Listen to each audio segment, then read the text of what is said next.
पंडवा प्रखंड अंतर्गत पंडवा थाना में रामनवमी, सरहुल तथा ईद को लेकर शांति समिति की बैठक आयोजित की गई।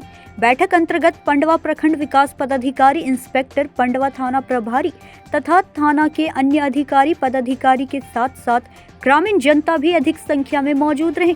मौके पर उपस्थित पंडवा प्रखंड विकास पदाधिकारी ने इन त्योहारों के ऊपर बधाई देते हुए लोगों से सकारात्मक अपील भी किया।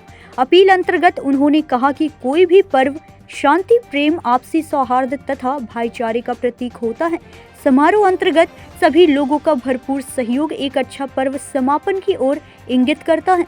पंडवा थाना प्रभारी ने भी अपील के तौर पर लोगों से कहा कि वैसे भ्रामक पोस्ट या तथ्यों से भी दूरी बनाकर रखना है ताकि शांतिपूर्ण पर्व पूर्ण हो सके।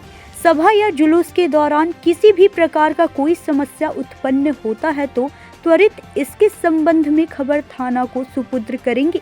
ये कि नहीं हो रही है, क्या हुआ है यहाँ पर, उसके बाद कोई चीज के बारे में आपको पता है, ये नहीं कि आप कोई सुना, आपके पास मैसेज आया उसको आप फॉरवर्ड कर दीजिए। ये इस समय हमारा टीम वहाँ पर मुख्यालय में बैठा हुआ, सबको पैनी नजर रखा जा रहा है कि किसका व्हाट्सएप कौन चला रहा है, कहाँ से वायरल हो रहा है, फोटो वीडियो, ये सब सारे चीज़ों को मुख्यालय से नजर रखा जा रहा है। जो भी इसमें दोषी पाए जाएंगे उसके ऊपर कानूनी कार्रवाई की जाएगी।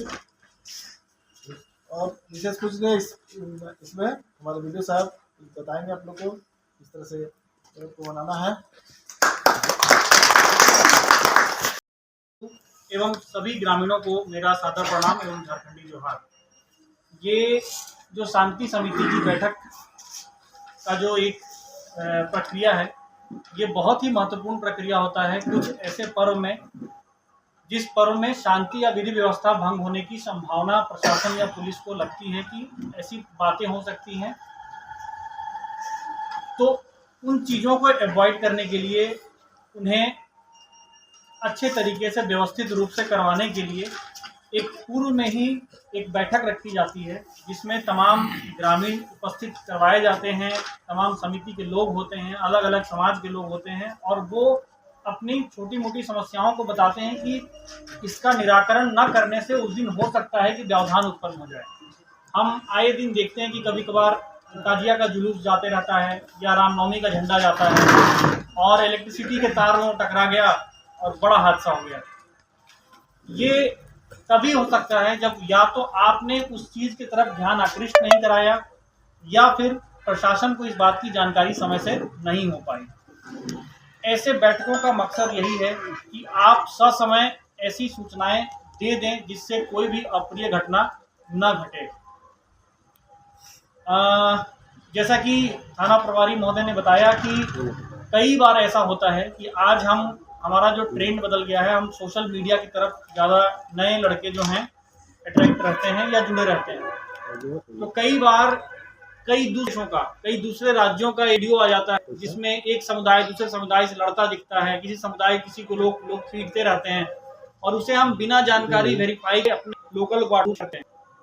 ये छोटी सी बात जो शायद घटी भी ना हो, कभी कभी बहुत बड़ा आग लगा देता है। रूप से जिसका सामाजिक आप दिन प्रति गतिविधि में उसकी बात का कोई कदर न करें, वो हो सकता है 2 गाली भी आपको दे दे तो आपको चल जाए, लेकिन वैसा ही उस पर्व के दिन यदि किसी देवी देवता इत्यादि के बारे में कभी कुछ लिख देता है तो उसे सर्कुलेट करके पूरे समाज के बीच में एक तरह से विद्वेष उठने का प्रयास किया जाता है सामाजिक तत्वों के द्वारा।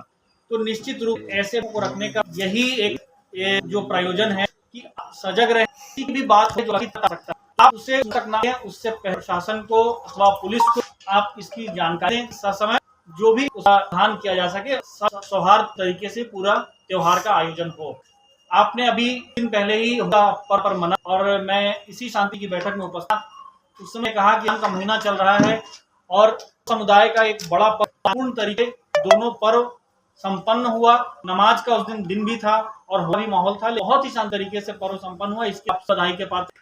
निश्चित रूप से आगे जो भी पर्व हो, चाहे वो समुदाय विषय हो, एक दूसरे संस्कृत सम्मान करते हुए हम लोगों को बनती है, नैतिक जिम्मेदारी बनती है कि उनके पर्व को शांतिपूर्ण तरीके से होने दें, करवाने दें। जो असामाजिक तत्व उसमें बाजबरन व्यवधान उत्पन्न कर रहे हैं उसे आप प्रशासन पुलिस के माध्यम से सूचना दें और दंडित करवाएं। खुद कानून को कभी हाथ में न लें, कई बार नए लड़के होते हैं जो डीजे का प्रयोग करते हुए जानबूझ करके किसी तरह का व्यवधान उत्पन्न करने का प्रयास करते हैं। तो इसमें जो आपका आयोजन समिति है उनकी बहुत बड़ी जिम्मेदारी बनती है, क्योंकि पुलिस प्रशासन हर जगह आपके साथ मौजूद नहीं रह सकता।